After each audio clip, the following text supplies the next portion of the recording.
The room was quiet in that fragile way wedding rooms are, everyone waiting for vows for something beautiful. I was standing at the altar in a silk gown that cost more than I'll ever admit when my father stepped forward, not to give me away, to disown me. He unfolded a legal document my brother's phone already live streaming and said I was no longer worthy of being his daughter. I didn't cry. I smiled into that camera because he thought this was my ending. It wasn't. 15 years before my wedding day, before the microphones and the legal documents and the public humiliation, the foundation for everything had already been poured. My father, Robert Jenkins, built his identity on appearances. He wasn't just a real estate developer. He was a man who needed to be seen as one. Expensive suits, polished shoes, deals discussed loudly over steak dinners. He measured success in square footage and social status, and he measured people the same way. If you added to his image, you were valuable. If you didn't, you were a liability. I learned that early. Michael, my older brother, was the golden child, a couple of years older than me, but somehow permanently suspended in boyhood. He failed out of 3 different state universities, burned through 2 high-interest business loans, and still drove a BMW financed entirely on my father's credit. None of it mattered. In my father's eyes, Michael had potential. That word floated around our house like a protective shield. Potential excused everything. When Michael stumbled, Dad called it experimentation. When he wasted money, Dad called it investment.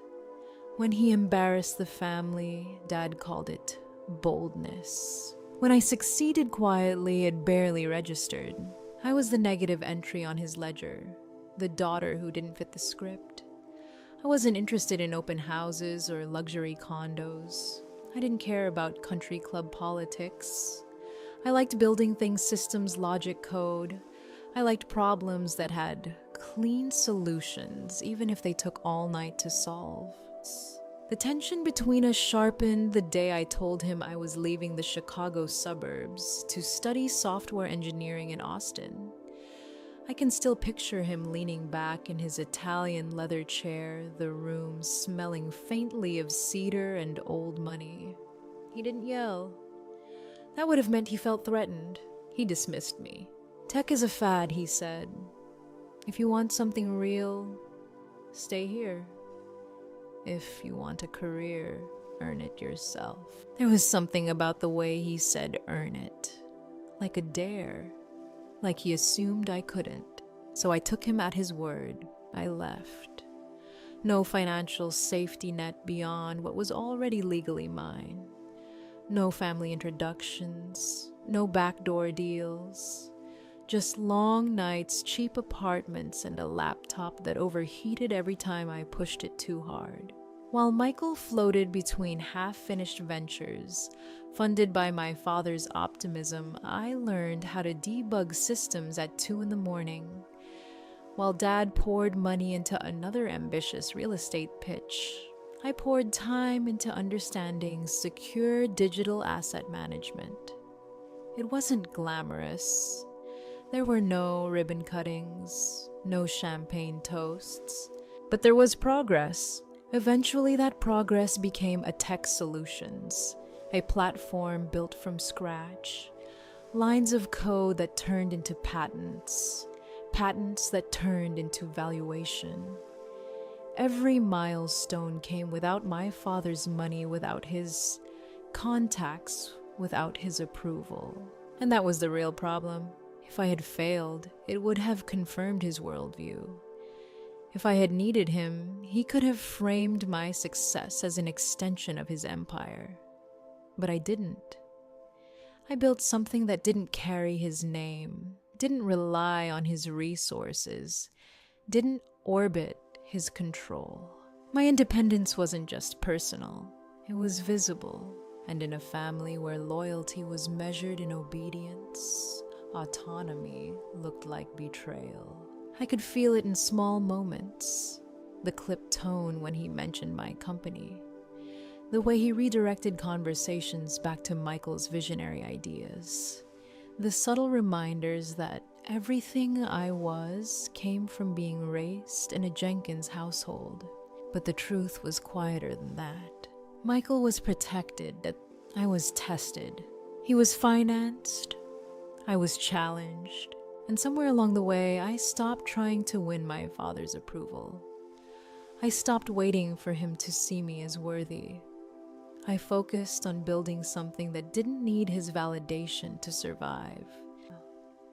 What he never understood was that every time he minimized me, he was teaching me something. He thought he was withholding support. What he was really doing was forcing me to develop resilience. He believed control created strength. I learned that distance did. By the time my company began attracting serious investor attention, my father's empire was already cracking beneath the surface. From the outside, Robert Jenkins still looked untouchable. The tailored suits, the confident interviews, the polished renderings of future developments. But real estate can be deceptive.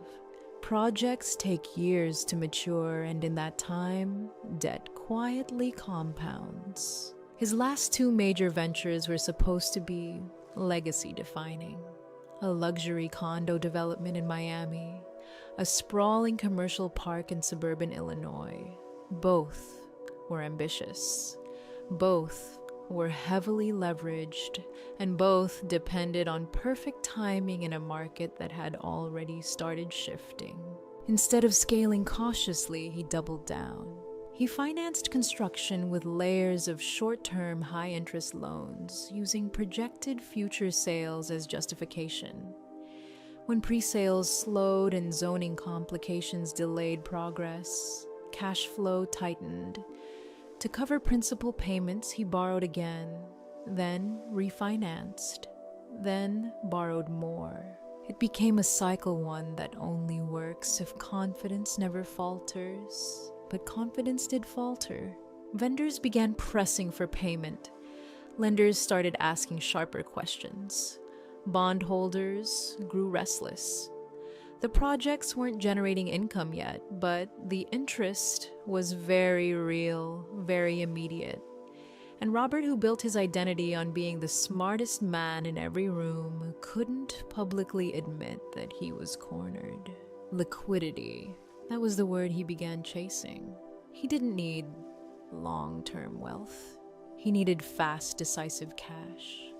A large infusion that could stabilize his most vulnerable loans and buy him time before the financial press caught on. The problem was his assets weren't liquid. The properties were mortgaged to the edge. Selling them under pressure would expose weakness and lock in losses. Traditional financing routes were narrowing by the week, so his attention shifted, not to a bank. To me, by then, Tech Solutions had completed a strong funding round. The valuation was climbing around $35 million at the time. Investors were circling ahead of a potential Series B. On paper, my stake represented something my father didn't have: clean equity, growth potential, unencumbered value. I wasn't just his daughter anymore. I was his most viable bailout option. 6 months before the wedding, the tone of his conversations changed. Softer, strategic, framed as concern. It began under the umbrella of estate planning. The Jenkins family trust had always existed in the background, structured for both Michael and me, but administered by my father. Suddenly, he initiated a restructuring. He shifted executive control within the trust, almost entirely to Michael, positioning him as majority voting trustee. At the same time, he inserted a new, aggressively worded asset protection clause, On the surface, it was about safeguarding family wealth. In reality, it was a lever. The clause stipulated that if I refused to sign a prenuptial agreement containing specific provisions regarding my tech equity, the trust could intervene to protect what it described as indirect family investments. It was deliberately vague, legally elastic. He presented the prenup as protection for Alex, my fiancé at the time. Protection from liability, protection from risk.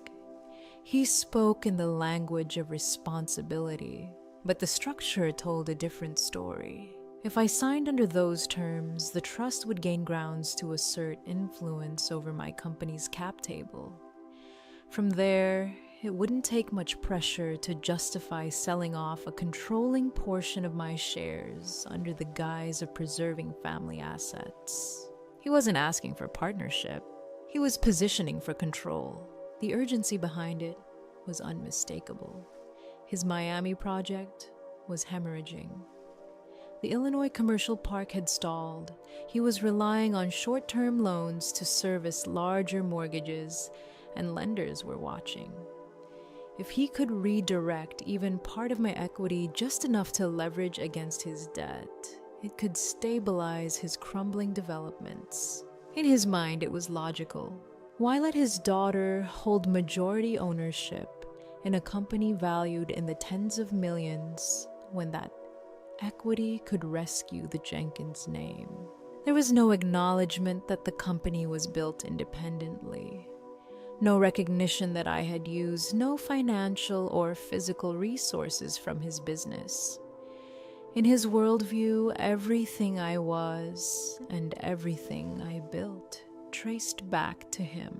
He began arguing that the modest trust disbursements I'd received years earlier for graduate living expenses somehow contaminated my intellectual property. That because I had once accepted funds legally allocated to me, my company existed within the family sphere. It was a stretch, but desperation makes people creative. The more pressure his real estate empire faced, the more aggressive his tone became. What had started as polite advice evolved into ultimatums disguised as paternal concern. He wasn't negotiating from strength. He was maneuvering from fear. And fear in someone who equates control with survival turns into something sharp. By the time he suggested taking 51% of my company as collateral for my own stability, the mask had slipped completely. It wasn't about protecting me. It wasn't about family legacy. It was about plugging a financial hole before it swallowed him whole. My father didn't see my success as something to celebrate. He saw it as untapped liquidity, and under enough pressure, he convinced himself he had every right to claim it. The core of my father's argument didn't begin with the wedding. It began with a document I signed years earlier, back when I was still trying to believe that family agreements were just paperwork, not weapons. After college, when I chose graduate study over joining one of his real estate projects, there was a condition attached to receiving a modest stipend from the Jenkins Family Trust. It wasn't a large amount, just enough to help with living expenses while I focused on school and early development work.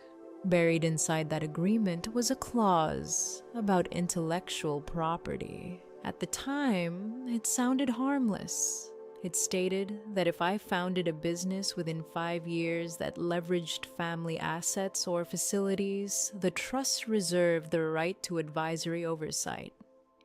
In certain cases, if trust interests were materially threatened, it could assert a controlling minority position to protect shared family value. It was vague, intentionally so. I remember hesitating over the wording. Family assets or facilities could mean anything. But I was younger then.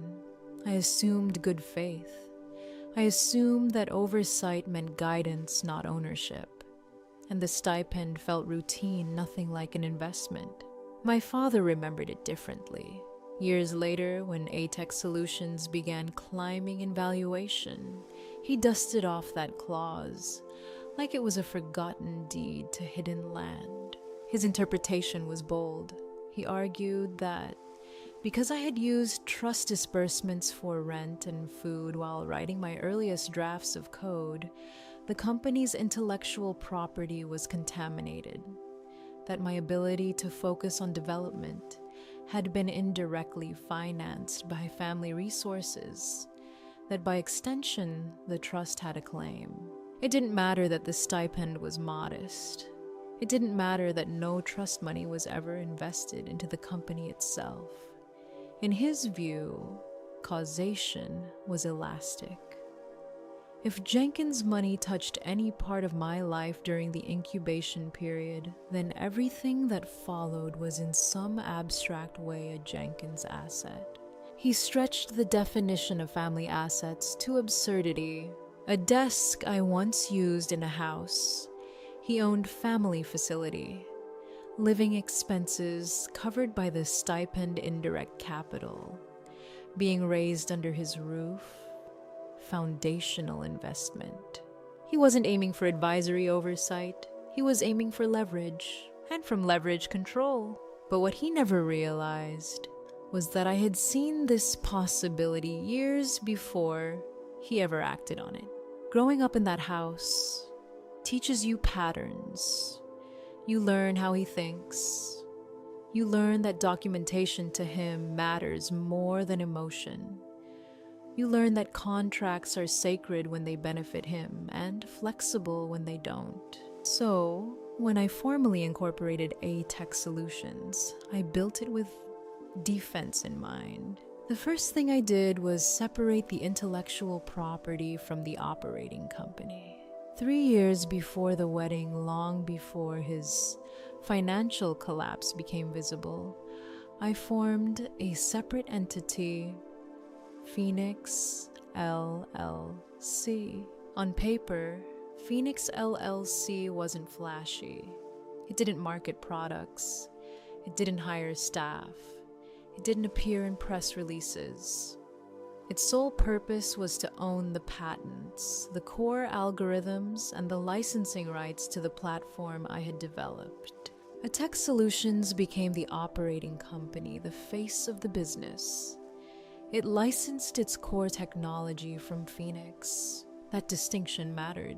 Every early transaction related to the intellectual property flowed through Phoenix.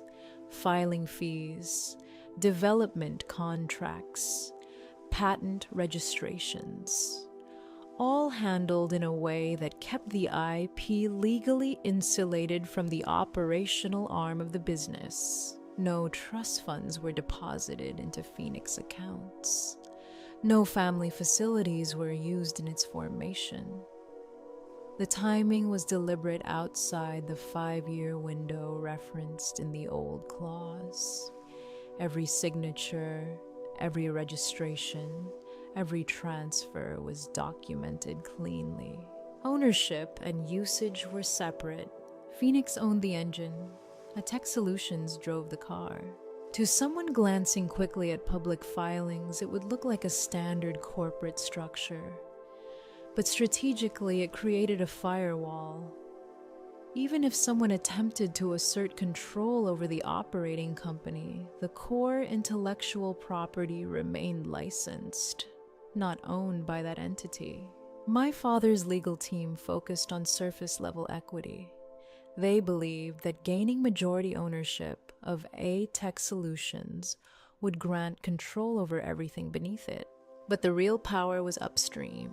He was playing chess on the visible board. I had already built a second board beneath it, and I didn't do it out of paranoia. I did it out of pattern recognition. When you grow up in a household where affection is conditional and control is constant, you learn to anticipate leverage points. I knew that if the company ever became valuable enough, someone might try to claim it under the umbrella of family interest. so I structured it to withstand that possibility. When my father began threatening to take 51% as collateral, he believed he was negotiating from strength. He thought the old trust clause gave him a pathway to majority ownership. He assumed that if he's filed for an injunction against A-Tech Solutions, he could freeze its funding round and pressure me into surrendering equity. What he didn't know was that the patents weren't sitting where he thought they were. He was aiming at the storefront. The vault was somewhere else. And because Phoenix LLC held the patents independently, any claim based on that vague intellectual property clause would have to prove direct use of trust assets in the creation of Phoenix itself. That proof didn't exist.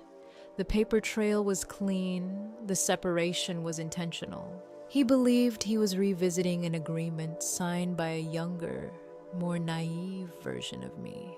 He didn't realize that the woman he was confronting had already rewritten the ending years earlier, quietly, carefully, and entirely within the law.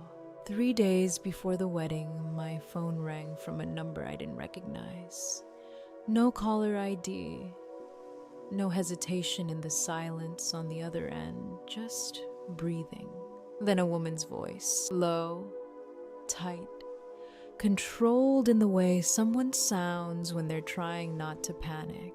She introduced herself as a former accountant in my father's firm. She didn't waste time on pleasantries. Robert, she said, had finished restructuring the Jenkins family trust. Michael had been positioned as majority voting trustee. The paperwork was finalized. And more importantly, my father was preparing to file a temporary injunction against A-Tech Solutions the morning after the wedding. Not a vague threat, a scheduled move. The strategy was precise. He would use the old intellectual property clause from the trust agreement to argue that my company's assets were tainted by family funds. The injunction wouldn't need to win outright. It only needed to freeze operations long enough to scare off my Series B investors. Once the funding round collapsed, he would step in publicly as a savior offering capital in exchange for majority control. The wedding wasn't just personal humiliation. It was staging, a public declaration that I was unworthy, irresponsible, maybe even fraudulent.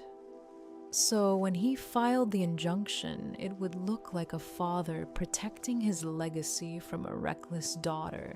I stood there, after the call ended, phone still in my hand, feeling something cold settle in my chest. This wasn't a negotiation anymore. It was coordinated. I called David Chen immediately. David had been my corporate attorney for years. He specialized in intellectual property and trust disputes, and more importantly, he didn't rattle easily. When I told him what I'd learned, there was a long pause on the line. "He's accelerating," David finally said. "He's counting on the spectacle." We met at his downtown Chicago office at 2 in the morning. The city lights below his windows shimmered against the glass like scattered coins. It felt surreal to be discussing litigation strategy while the world slept, knowing that in 72 hours I was supposed to walk down an aisle. David laid it out calmly.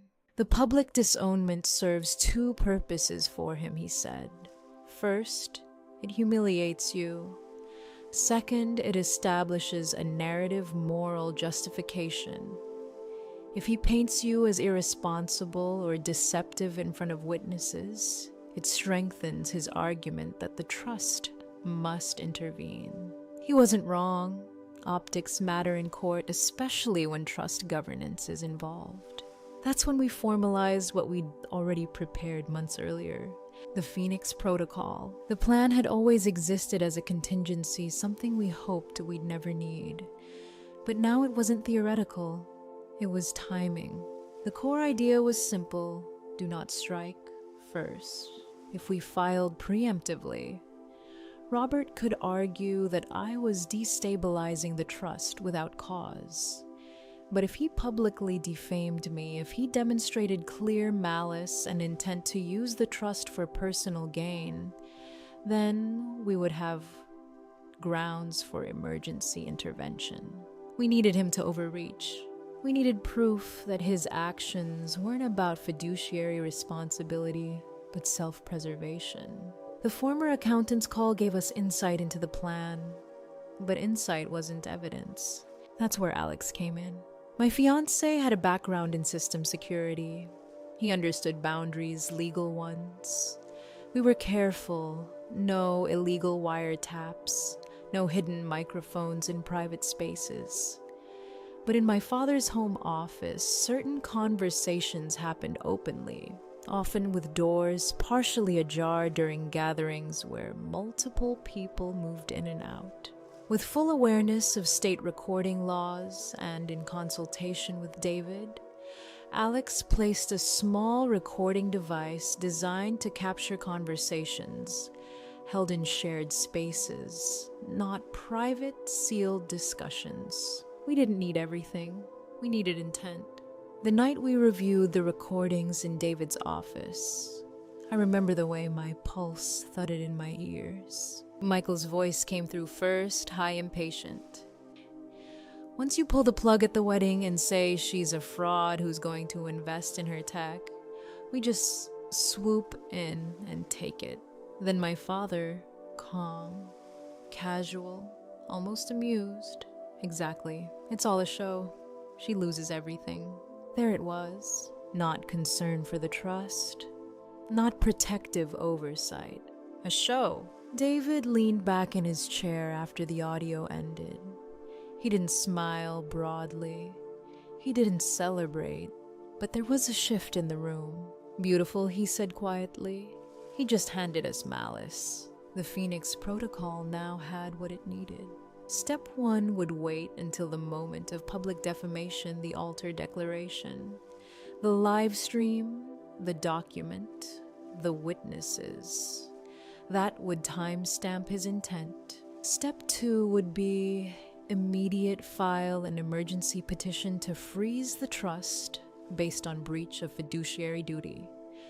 The recordings would support that he was commingling trust funds to cover personal debts and acting in self-interest, not beneficiary protection. Timing was everything. If we struck too early, we looked reactive. If we struck too late, his injunction could gain traction. So we waited. And those final days before the wedding felt surreal.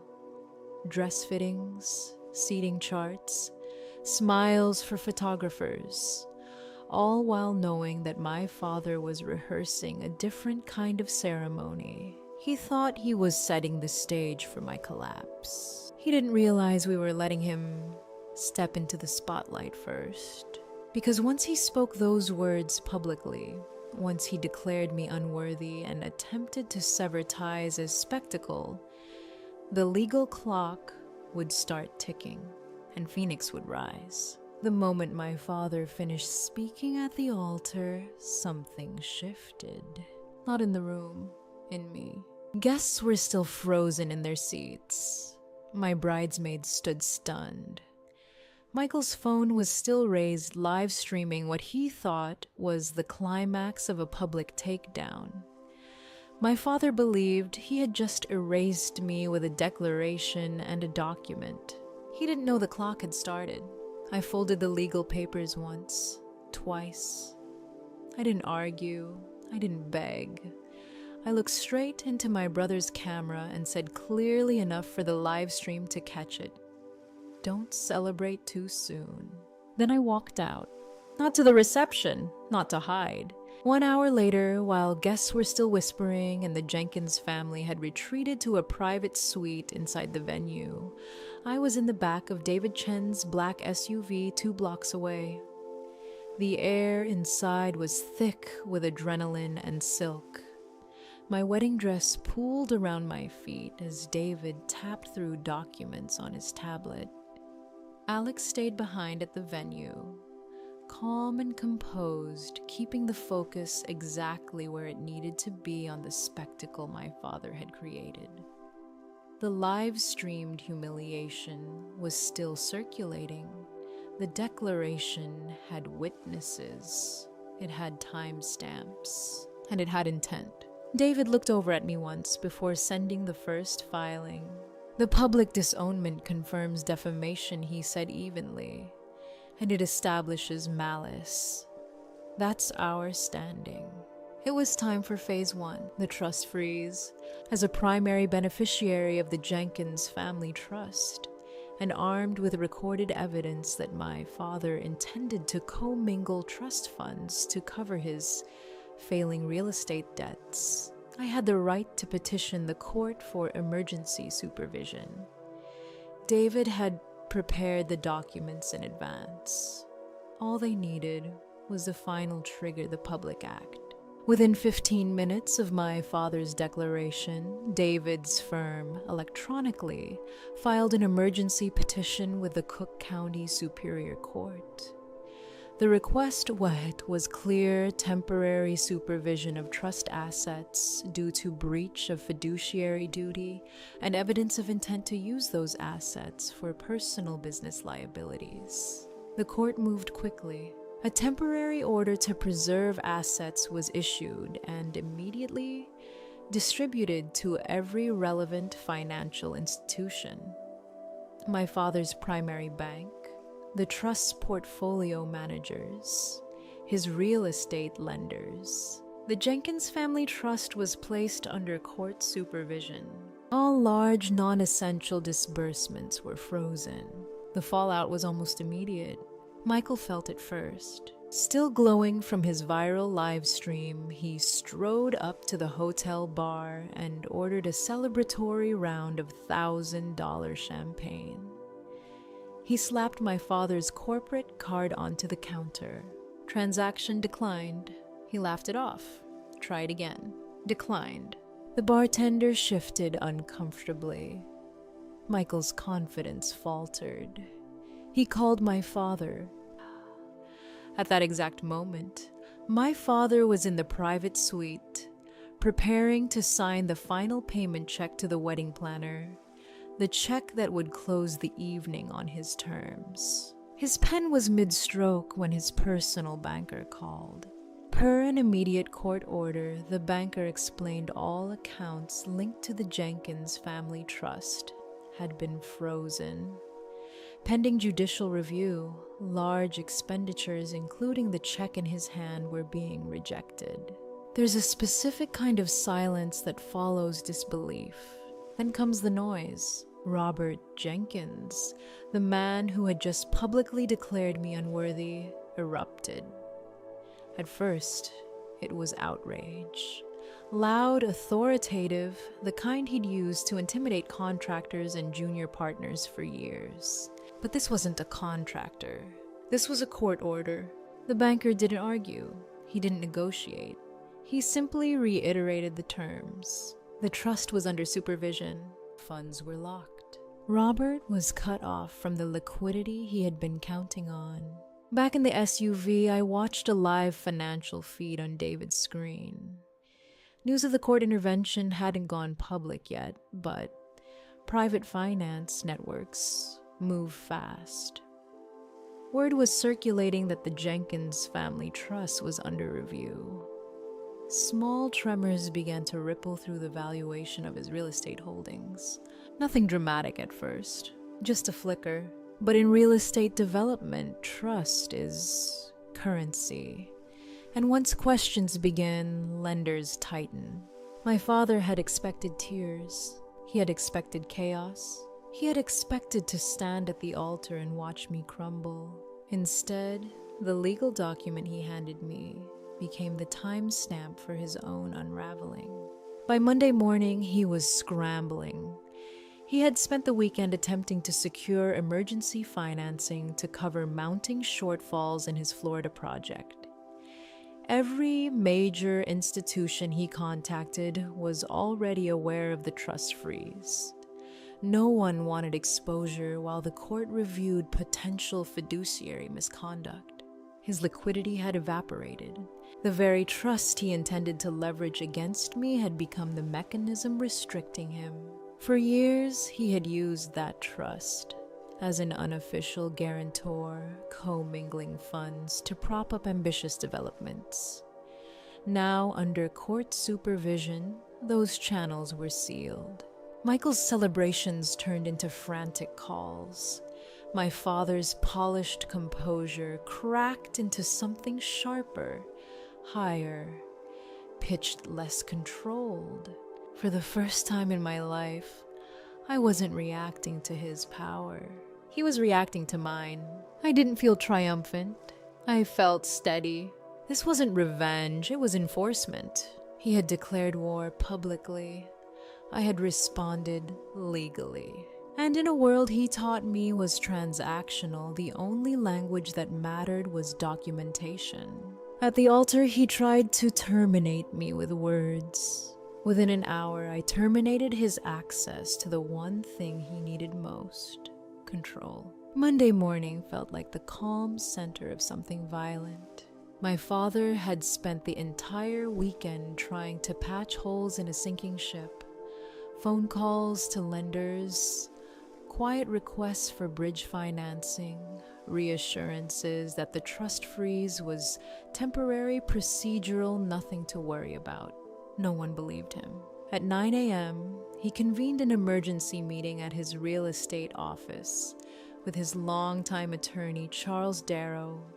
The plan was simple: go on the offensive, file the injunction against ATEC Solutions immediately, freeze my operations before I could solidify investor confidence, drag me into weeks of procedural delay while his own liquidity problems suffocated me into compliance. He was counting on time. He didn't know I had already moved ahead of him. David and I walked into Darrow's conference room unannounced. The room smelled like old wood and stale coffee, polished mahogany table, framed photos of groundbreaking ceremonies lining the walls, testaments to deals that once made him untouchable. Robert looked up startled. His face flushed instantly. "You have no right to be here, Sarah." He snapped, fist landing flat against the table. "You forfeited your claim to this family." David didn't raise his voice. "We're here regarding the trust finances," he said evenly, "and your misuse of those funds to support failing personal real estate ventures. That constitutes fiduciary misconduct." Darrow tried to soften the tone, mumbling something about ambiguity in the original trust language. But this wasn't about interpretation anymore. David placed a sealed envelope on the table. "We have recordings," he said. "Recordings detailing intent to defame a beneficiary and manipulate trust mechanisms to acquire her separate intellectual property." The wedding spectacle was not a moral decision. It was premeditated corporate interference. Robert scoffed, trying to regain footing. "Go ahead and sue. You'll be tied up in court for years. In the meantime, I'll take control of her company. The IP injunction is already prepared." That was the moment. I slid my document across the table. "You're too late," I said quietly. Robert grabbed it, scanning the header. Cook County Superior Court. Temporary restraining order. Filed not by ATEC Solutions. Filed by Phoenix LLC. That was the name he didn't recognize. The entity he had never thought to investigate. The TTRO was comprehensive. It prohibited Robert Jenkins and Michael Jenkins from contacting, interfering with, or attempting to assert control over ATEC Solutions or its intellectual property. Any effort to pursue an injunction based on the contested trust clause was effectively halted, pending full judicial review. But the most devastating provision wasn't about my company. It was about his. Based on prima facie evidence of fraud, breach of fiduciary duty, and attempted corporate sabotage, the restraining order imposed a temporary restriction on Robert's ability to engage in any real estate transaction exceeding $100,000 for 60 days. 60 days? In normal circumstances, that might have been inconvenient. In his circumstances, it was catastrophic. He had a multi-million-dollar closing pending in Indiana, a deal that was supposed to inject just enough capital to keep his Florida development afloat. Under the terms of the TTRO, that closing was legally impossible. Any transaction above the threshold would violate the order. His face drained of color as he processed it. This wasn't just a defensive maneuver. It was an economic chokehold. Without the Indiana deal, he defaulted. And once he defaulted, their lenders lost confidence in his ability to service the larger debts tied to the Florida project. Word spread quickly through financial networks that the Jenkins Family Trust was under court supervision and that its administrator faced allegations of fiduciary breach. In development finance, trust is collateral, and his collateral evaporated. Within 2 weeks, Wells Fargo, his largest creditor, filed a formal notice of default and foreclosure against his luxury high-rise condo project. The property that had been marketed as his crown jewel was seized. The foreclosure wasn't quiet. It hit the Chicago business pages. Analysts dissected the collapse. Investors pulled back from remaining ventures. Subcontractors demanded immediate payment. Vendors stopped extending credit. The 60-day restriction functioned like a slow-moving wrecking ball. Even though it was temporary, the damage it caused in that window was irreversible. Deals collapsed, not just because of legal prohibition, but because confidence was gone. He couldn't complete transactions. He couldn't refinance. He couldn't reassure lenders. And he couldn't access the trust funds he had relied on as a safety net. The empire that had once appeared solid was revealed for what it was, over-leveraged and dependent on perception. By the time the court hearings progressed beyond the temporary phase, the financial collapse was already underway. The restraining order had done exactly what it was designed to do: freeze the momentum long enough for structural weakness to surface publicly. Robert Jenkins didn't just lose a deal, he lost the narrative. The man who stood at the altar declaring me unworthy was now defending his own conduct in court, while banks dismantled the projects that had defined his career. And this time, there was no spectacle to control, only documentation. Michael had spent most of his life believing the system would hold. As the favored son of Robert Jenkins, he had grown up buffered from consequence. When his early business ideas faltered, family money filled the gap. When his spending exceeded his income, lines of credit quietly expanded. The Jenkins name carried weight in their circle, and Michael moved through it with practiced confidence. But once the court orders began to land, the insulation disappeared. The temporary restraining order obtained by Phoenix LLC didn't just halt Robert's ability to maneuver real estate assets. It froze the financial web that had quietly supported Michael's lifestyle. The Jenkins Family Trust, now under court supervision, could no longer function as a flexible backstop. Discretionary distributions were paused. Transfers required oversight. Guarantees Robert had casually extended on Michael's ventures were suddenly unenforceable. Banks started reviewing files. Several of Michael's personal loans had been approved based on cross-collateralization with properties tied to Robert's developments in Miami and Illinois. When those projects entered formal default, the domino effect was immediate. Lenders reassessed risk. One credit facility was reduced. Another was called. Then came the margin call tied to a speculative investment Michael had entered months earlier, assuming family liquidity would cover any shortfall. This time, there was no quiet transfer to smooth it over. For the first time, he was exposed. Eleanor called Sarah late one evening, her voice strained in a way Sarah had never heard before. There was no anger, no polished composure, only urgency. "Michael is in serious trouble," she said. "They're freezing everything. His accounts, his lines of credit. He says the banks are demanding repayment. You have to help us." Sarah listened without interrupting. Eleanor framed it as a misunderstanding, as an overreaction by lenders spooked by legal headlines. She insisted Robert never intended things to go this far.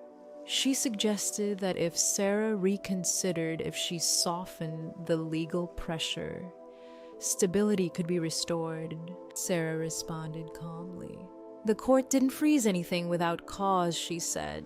"The injunction was issued because there was documented intent to seize my company through improper means." Eleanor's silence stretched across the line.